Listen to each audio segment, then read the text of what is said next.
बच्चों, कैसे हैं आप लोग? बढ़िया ही होंगे, अच्छे होंगे।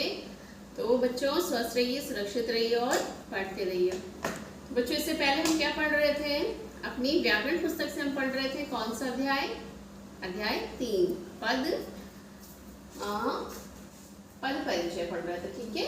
जिसमें हमने क्या बताया था? 2 भाग हैं पद परिचय के, एक विकारी और दूसरा अविकारी।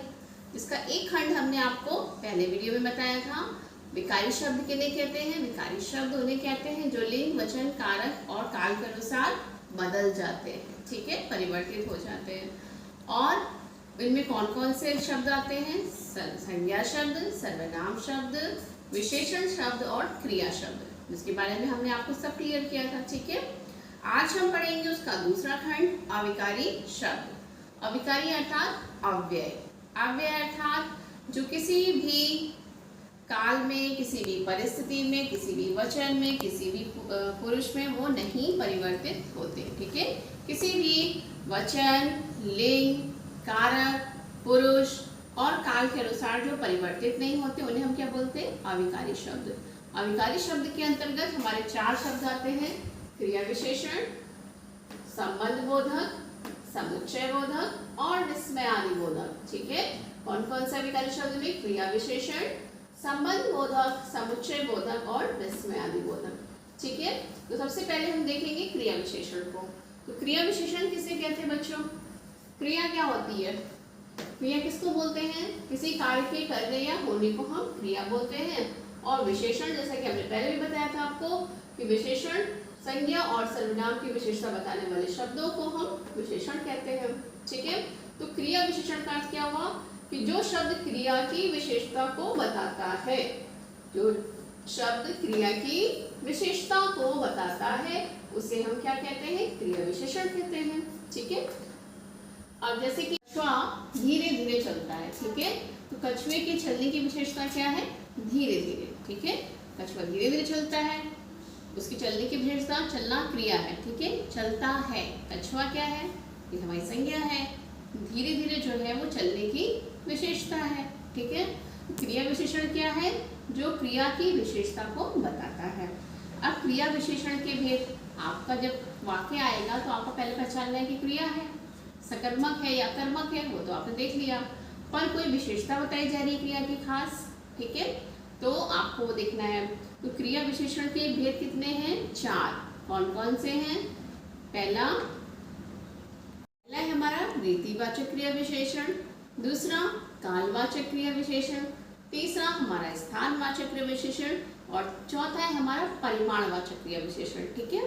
तो पहला क्या है हमारा? रीतिवाचक, जैसे कार्य करने का कोई ढंग बताया जाए, ठीक है। रीतिवाचक मतलब रीति यानी कि ढंग, जिसमें कार्य करने का कोई ढंग बताया जाए, कार्य करने की ढंग की विशेषता बताई जाए।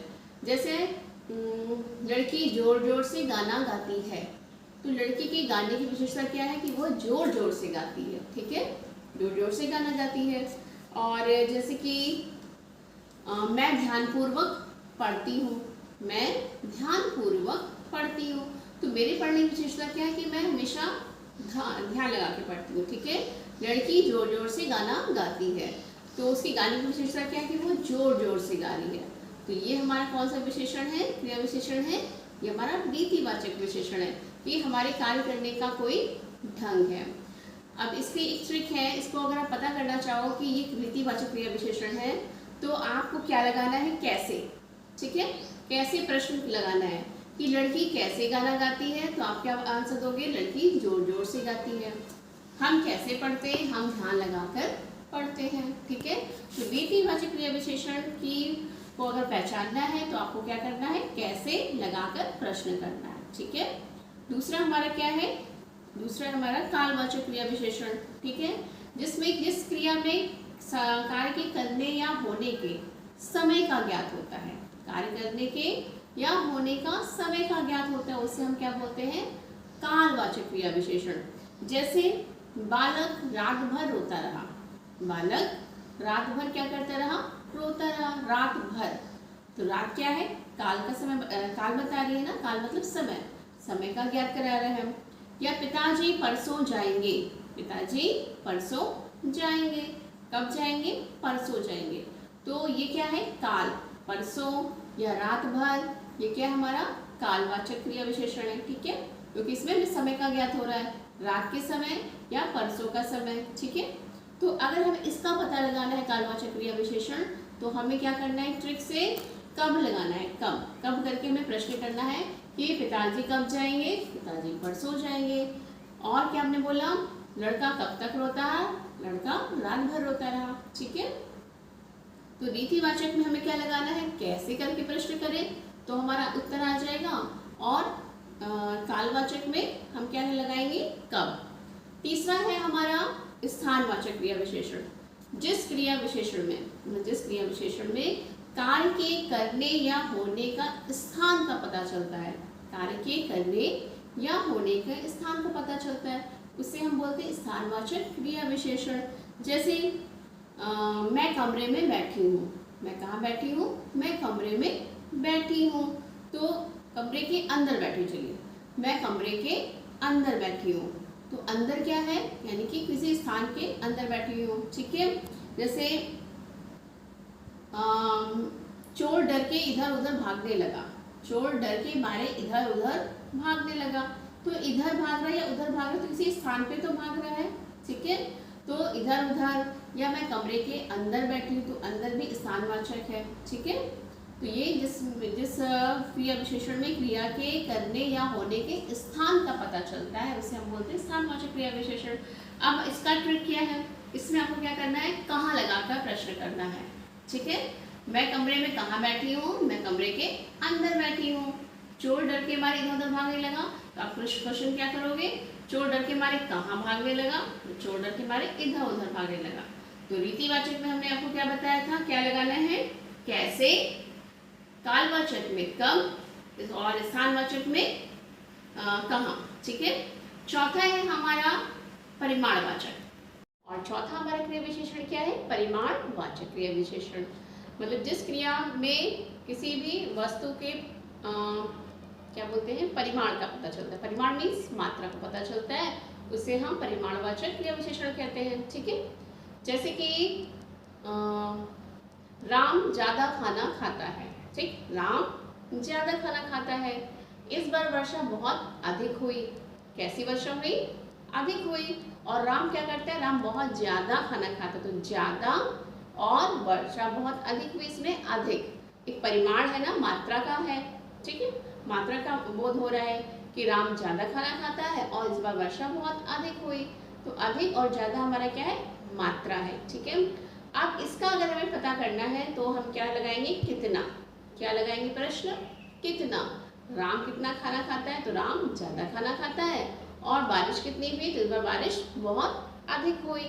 ठीक है, तो हमने चार क्रिया विशेषण के भेद पढ़े। कौन कौन से? पहला रीतिवाचक, दूसरा कालवाचक, तीसरा स्थानवाचक, और चौथा हमारा क्या कौन सा है? चौथा है हमारा परिमाणवाचक। और इनको ट्रिक क्या हमने बताई कि कैसे हम पता करेंगे कौन सा है। तो पहले वाले में हमें क्या करना है? कब, कैसे, कब, कहाँ, कितना। ठीक है, चलिए इसका उदाहरण देखते हैं क्रिया विशेषण का। आइए बोर्ड पे देखते हैं। देखिए, राम जल्दी जल्दी आया। राम जल्दी जल्दी आया और छत पर जाकर सो गया। और छत पर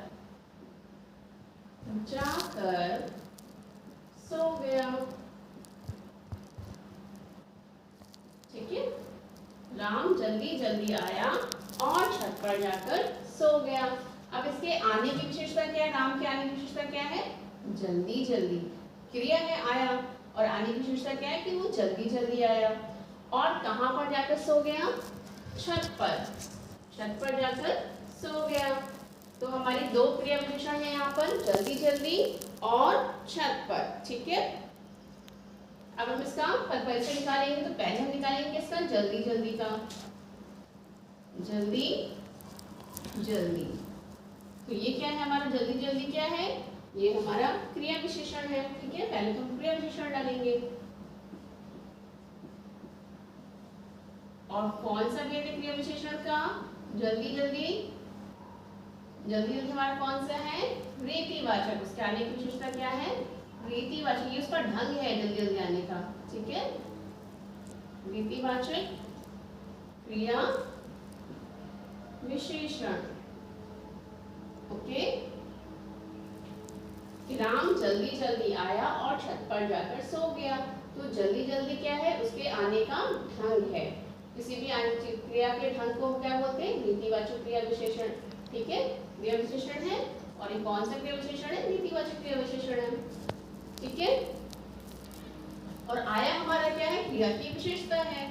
अब दूसरा हमारा क्या है? छत पर। अब छत पर क्या है हमारा? छत पर। कहां पर वो सो गया? कहां पर सो गया? छत पर। और कैसे आया? जल्दी जल्दी। हमें क्या बताया था आपको कि जब भी हमें पता करना है तो हमें क्या लगाना है? कैसे। और स्थानवाचक में हमें क्या करना है? कहां। कहां पर सो गया? छत पर सो गया। अब छत पर सो गया यानी कि स्थानवाचक। ठीक है, स्थानवाचक क्रिया विशेषण हमारा है ये, स्थानवाचक क्रिया विशेषण। और जाकर सो गया, ये हमारी क्रिया है। ठीक है, आया और जाकर, ये दोनों हमारी क्रिया है। और आने की विशेषता क्या है? जल्दी जल्दी। और जाकर सो गया, सोने की विशेषता क्या है? छत पर। कहाँ सो गया? छत पर सो गया। ठीक है, तो ये दो हमारे हो गए क्रिया विशेषण के उदाहरण। ठीक है, अब आता है हमारा दूसरा संबंध बोधक। ठीक है, संबंध बोधक। ठीक है, संबंध बोधक क्या होते हैं बच्चों? जो शब्द संज्ञा और सर्वनाम के साथ लगकर, किसके साथ लगकर? संज्ञा और सर्वनाम के साथ लगकर उसका संबंध वाक्य के अन्य शब्दों के साथ बताते हैं। ठीक है, यानी कि जो शब्द संज्ञा और सर्वनाम के साथ लगकर उसका संबंध वाक्य में अन्य शब्दों के साथ बताते हैं, उन्हें हम संबंध बोधक कहते हैं। ठीक है, जैसे मेरे घर के सामने मंदिर है। मेरे घर के सामने मंदिर है। धन के बिना कुछ भी संभव नहीं है। तो मेरे घर के सामने, के सामने, ये क्या है? संबंध बता रहे। घर और मंदिर के बीच का संबंध कौन बता रहा है? के सामने। ठीक है, धन के बिना कुछ भी संभव नहीं है। धन क्या है हमारा? संज्ञा। ठीक है, इनके साथ में क्या लगा? के बिना, के सामने, के नीचे, के ऊपर, के आगे, के पीछे। जो आगे जो शब्द होते हैं वो क्या होते हैं? वो संबंध बोधक होते हैं, जो दो वाक्यों को क्या करते हैं? दो वाक्यों के बीच में लगकर शब्द को पूरा करते हैं, शब्दों के साथ लगते हैं और वाक्यों को पूरा कर देते हैं। ठीक है, यानी कि जो शब्द संज्ञा और सर्वनाम के साथ लगकर उनका संबंध क्या करते हैं? उनका संबंध वाक्य के अन्य शब्दों के साथ जोड़ देते हैं। ठीक, तो ये ऐसे शब्द हैं, ऐसे अव्यय हैं जो शब्दों के साथ जुड़कर उसका संबंध आपस में जोड़ देते हैं। जैसे कि अभी हमने क्या बताया? मेरे घर के सामने मंदिर है। ठीक, मेरे सामने मंदिर है, मेरे घर के सामने मंदिर है। ठीक, तो के सामने, के आगे, के पीछे, मेरे घर के आगे दीवार है। ठीक, मेरे घर के पीछे गुरुद्वारा है। तो ये जो शब्द होते हैं के आगे, के पीछे, के नीचे, के ऊपर, ठीक है, वो क्या होते हैं? संबंध बोधक होते हैं। ठीक है, संबंध बोधक के भी कई प्रकार होते हैं, जैसे कालवाचक संबंध बोधक, स्थानवाचक संबंध बोधक और दिशावाचक, तुलनावाचक, सैचरवाचक, इस तरह के बहुत से होते हैं। तो चलिए हम इसका भी एक उदाहरण देखते हैं। जैसे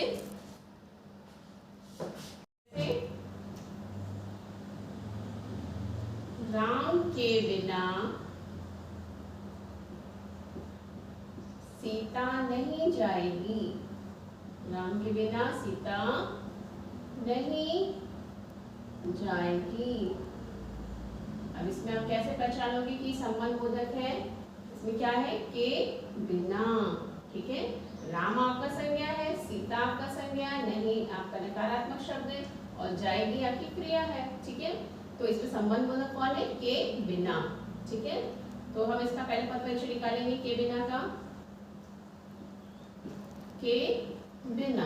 ठीक है, तो के बिना हमारा कौन सा वो है? संबंध बोधक अव्यय। ठीक है, क्या है हमारा संबंध बोधक अव्यय है, संबंध बोधक अव्यय। इसी तरह हमारा दूसरा देखिए, मेरे घर के सामने क्या मैंने बताया था, मेरे घर के सामने मंदिर है, मेरे घर के सामने मंदिर है।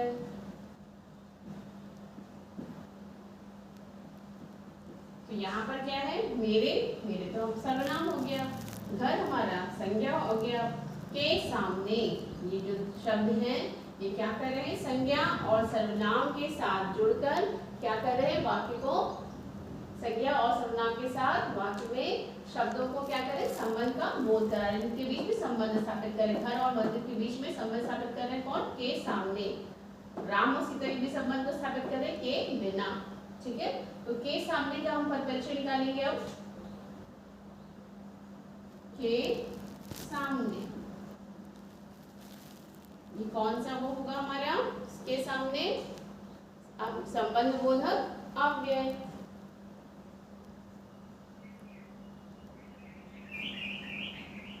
संबंध बोधक अव्यय। ठीक है, हम लिखेंगे संबंध बोधक अव्यय। ठीक है, अब हमारा तीसरा आता है समुच्चय बोधक। ठीक है, समुच्चय बोधक हमारा अविकारी शब्द क्या है बच्चों, समुच्चय बोधक। समुच्चय बोधक क्या है, जो शब्द दो शब्दों या दो वाक्यों को आपस में जोड़ते हैं। ठीक है, जैसे कि हमने अभी आपको जब पढ़ाया था वाक्य में हमने उसको संयुक्त वाक्य पढ़ाए थे ना, उसमें भी कुछ अव्यय थे जो आपस में दो वाक्यों को जोड़ते थे ना, जैसे राम और श्याम, ये दो शब्द है, इनको किसने जोड़ा, और शब्द ने। ठीक है, मैं बाजार गई क्योंकि मुझे सब्जी लानी थी। ठीक, तो क्योंकि ने दो शब्दों वाक्यों को जोड़ दिया, दो शब्दों को जोड़ा, जैसे राम और सीता, दो शब्दों को जोड़ा किसने, और शब्द ने। ठीक, मैं बाजार गई क्योंकि मुझे सब्जी लानी थी, तो क्योंकि शब्द ने क्या किया, मैं बाजार गई थी, तो पूर्ण वाक्य है, लेकिन हमने क्योंकि लगाया, उसके बाद हमने दूसरा वाक्य जोड़ा, क्योंकि मुझे सब्जी लेनी थी। तो ये अव्यय जो होते हैं, समुच्चय बोधक जो अव्यय होते हैं, वो क्या करते हैं, दो शब्दों और दो वाक्यों को आपस में जोड़ते हैं। ठीक है, जैसे कि किंतु, परंतु, लेकिन, इसलिए, जबकि, क्योंकि, अतः। ठीक है, ये जो शब्द अव्यय शब्द होते हैं, समुच्चय बोधक अव्यय होते हैं, वो क्या करते हैं, वो दो वाक्यों या दो शब्दों को आपस में जोड़ते हैं।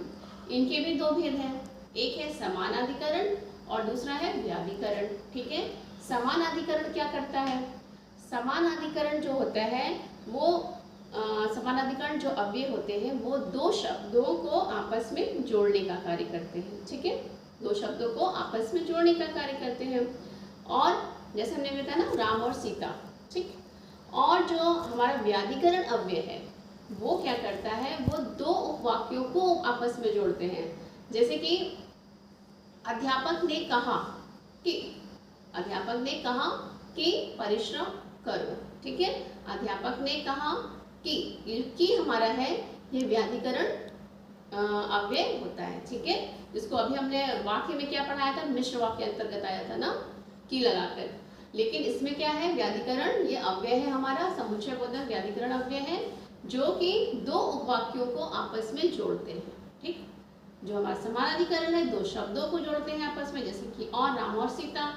ठीक, और इसमें क्या है, जैसे हमने अभी उदाहरण दिया कि अध्यापक ने कहा कि अधिक परिश्रम करो। ठीक है, तो पहला उदाहरण हम देखते हैं समानाधिकरण समुच्चय बोधक का। ठीक है, आइए देखते हैं बोर्ड पर। देखिए, जैसे रमा और जया सगी बहनें हैं, सगी बहनें हैं।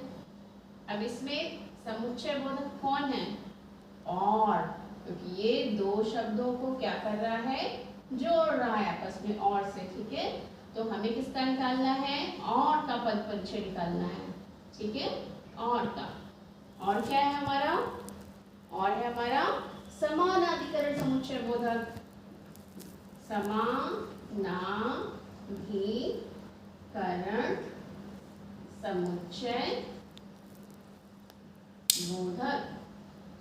क्योंकि ये क्या कर रहा है, ये दो संज्ञाओं को अरे दो शब्दों को जोड़ने का कार्य कर रहा है। ठीक है, दो शब्दों को जोड़ने का कार्य, जया और रमा और जया सगी बहनें हैं, तो दो जो शब्द हैं रमा और जया, इनको जोड़ने का कार्य कौन कर रहा है। और हमने क्या बताया था, समानाधिकरण में समानाधिकरण अव्यय कौन से होते हैं, जो दो शब्दों को आपस में या दो वाक्यों को आपस में जोड़ते हैं। अब हमारा दूसरा अव्यय कौन सा है, उसका उदाहरण देखिए, व्याधिकरण अव्यय का उदाहरण क्या बताया था, अध्यापक ने कहा कि। ठीक है, अध्यापक ने कहा कि, अध्यापक ने कहा कि आदर्श विद्यार्थी बनो, आदर्श विद्यार्थी बनो।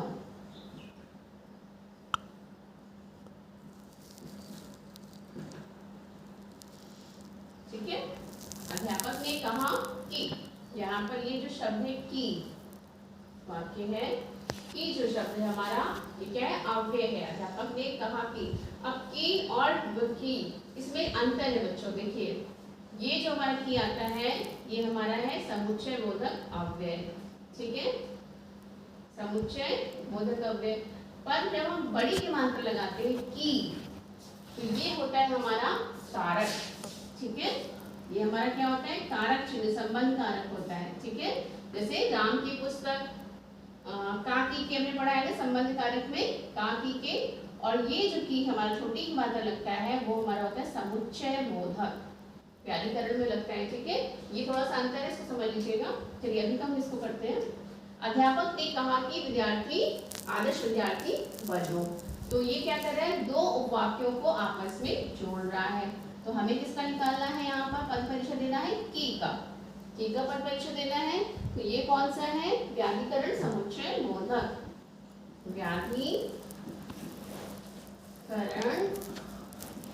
समुच्चय बोधक। क्यों समुच्चय बोधक व्याधिकरण है, क्योंकि दो वाक्य या शब्द एक दूसरे पर क्या है, निर्भर है। अब हम आधा वाक्य बोले, अध्यापक ने कहा कि, तो हमें लगेगा कुछ अधूरापन है। ठीक है, अध्यापक ने कहा कि, क्या कहा, अगर हम आगे का वाक्य ना बोले तो हमें ये अधूरापन लगेगा कि अध्यापक ने कहा कि। जब तक इस पूरे वाक्य को ना बोल दे, तो दो वाक्य एक दूसरे पे आधारित है, इनकी आश्रित है, इनको हम आश्रित वाक्य भी बोलते हैं कि अध्यापक ने कहा कि। अब यहाँ पे अगर हम रुक जाए तो वाक्य अधूरा लगेगा। जब हम इसको पूरा करते हैं कि अध्यापक ने कहा कि आदर्श विद्यार्थी बनो, तो ये वाक्य हमारा पूरा होता है। इसका मतलब क्या है कि दो वाक्य या शब्द एक दूसरे पर निर्भर है। तो ये वाक्य जो हमारा है, अध्यापक ने कहा कि, ये इस पर निर्भर कर रहा है कि आगे कुछ बोलना है। ठीक है, तो ये हमारा समानाधिकरण समुच्चय बोधक जो दो शब्दों को जोड़ रहा है, और ये हमारा व्याधिकरण समुच्चय बोधक जो दो वाक्य इस पर आश्रित है। ठीक है, अब हमारा चौथा अविकारी शब्द है विस्मयादि बोधक। हमारा चौथा क्या है, विस्मयादि बोधक। विस्मय मतलब आश्चर्य, मतलब जिन शब्दों से हमें घृणा, खुशी, हर्ष, प्रसन्नता के भाव प्रकट होते हैं। ठीक है, जिन शब्दों के द्वारा हमें हर्ष, घृणा या प्रसन्नता के भाव प्रकट होते हैं, उन्हें हम क्या बोलते हैं, विस्मयादि बोधक शब्द। जैसे हम किसी भी इमारत को देख के कहते हैं वाह कितनी सुंदर इमारत, वाह, हमारे मुंह से निकलता है क्या है, वाह। जब हमें चोट लग जाती है तो आह चोट लग गई, तो आह, वाह। या कोई चीज़ हम गंदी देखेंगे तो छी छी कितना गंदा है ये। ठीक, तो ये आह, वाह, छी छी, ठीक, ये सब क्या है, ये विस्मयादि बोधक शब्द हैं। ठीक है, विस्मयादि बोधक शब्द हैं। जैसे कि हम किसी को तिरस्कार करते हैं, कहते हट हट, दूर हट हट, तो ये क्या है, तिरस्कार बोधक शब्द है। ठीक है, आश्चर्य बोधक, वाह कितनी सुंदर इमारत।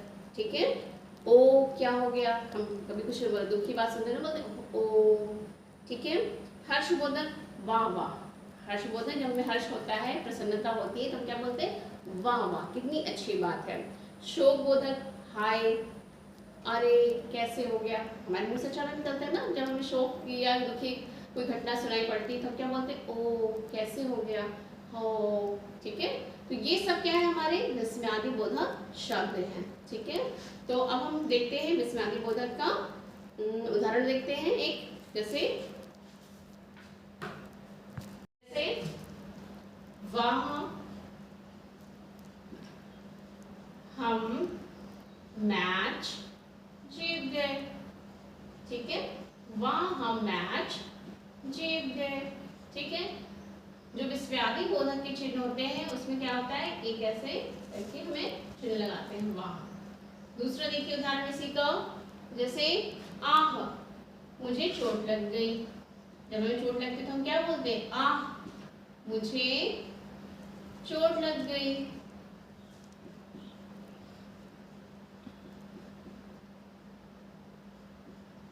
ठीक है, तो हमें अब क्या निकालना है, वहां और आह। ये तो हमको देखने से पता चल जा रहा है, शब्द इन चिन्हों से पता चल रहा है कि ये कौन सा चिन्ह है, विस्मयादि बोधक है। तो पहले हम किसका निकालेंगे, वाह का। किसका निकालेंगे, वाह का। तो वाह हमारा कौन सा है, विस्मयादि बोधक हर्ष सूचक, क्योंकि इसमें हमें खुशी हो रही है। तो ये हमारा कौन सा है, हर्ष सूचक या प्रसन्नता सूचक, आप कुछ भी लिख सकते हो। हर्ष सूचक विस्मयादि बोधक, विस्मयादि बोधक। ठीक है, और दूसरा हमारा क्या है, आह। आह मतलब जब हम आह शब्द का प्रयोग कब करते हैं, जब हम दुखी होते हैं या हमें चोट लगती है। तो ये कौन सा होगा, हमारा पीड़ा सूचक। ठीक है, पीड़ा सूचक या शोक सूचक, क्योंकि हमें चोट लगी है तो ये पीड़ा सूचक हुआ, या क्या होगा, शोक सूचक विस्मयादि बोधक। ओके, आह वाह जो हमें प्रसन्नता का भाव प्रकट करते हैं या दुखी का प्रकट करते हैं, खुशी का प्रकट करते हैं, शोक का प्रकट करते हैं, और संबोधन का करते हैं या आशीर्वाद का करते हैं, जीते रहो दीर्घायु रहो। ठीक है, तो ये सब जो होते हैं हमारे विस्मयादि बोधक शब्द हैं। और जब भी अगर आपके वाक्य में ये आए तो आपको सिर्फ इतना लिखना है कि कौन सा ये है। ठीक है, विस्मयादि बोधक है तो कौन सा है। अब हम क्या करें, ठीक है बच्चों, तो अब हमारा चारों कंप्लीट हो गए, हमारे विकारी शब्द भी पूरे हो गए और अविकारी शब्द भी पूरे हो गए। ठीक है, विकारी में कौन कौन है, संज्ञा, सर्वनाम, विशेषण और क्रिया। और अविकारी में कौन कौन से, क्रिया विशेषण, संबंध बोधक, समुच्चय बोधक और विस्मयादि बोधक। तो जो वाक्य आपके आएंगे रेखांकित होंगे, आप उनको क्या करेंगे, आप उनका पद परिचय दे देंगे। ठीक है, तो अभी हम आपको सिर्फ 3 वाक्य दे रहे हैं जिसको आप पूरा करेंगे। ठीक है, उसका पद परिचय देंगे, ये हम कराएंगे नहीं, या आप हमें करके खुद देंगे। तो पहला पद परिचय हम आपको दे रहे हैं, वाक्य दे रहे हैं कि मेरी छोटी बहन दूसरी कक्षा में पढ़ती है। मेरी छोटी बहन दूसरी कक्षा में पढ़ती है। इसमें आपको किसका पद परिचय देना है, इसमें आपको देना है मेरी और पढ़ती है का। ठीक है, मेरी और पढ़ती है का। दूसरा वाक्य हमारा है भारत एक विशाल देश है। भारत एक विशाल देश है। इसमें आपको किसका पद परिचय देना है, भारत और देश का। भारत के नीचे आप रेखांकित करिएगा और देश के नीचे रेखांकित करिएगा। ठीक है, भारत एक विशाल देश है। तीसरा वाक्य है आपका गाय का दूध मीठा होता है। गाय का दूध मीठा होता है। इसमें आपका पद परिचय देना है गाय का और मीठा का। ठीक है, गाय के नीचे रेखांकित करिए और मीठा के नीचे रेखांकित करिए। अब इनका पद परिचय आप करके हमें सेंड करेंगे। ठीक है, तो अब हम मिलते हैं आपसे अपनी नेक्स्ट क्लास में, तब तक के लिए बाय बाय।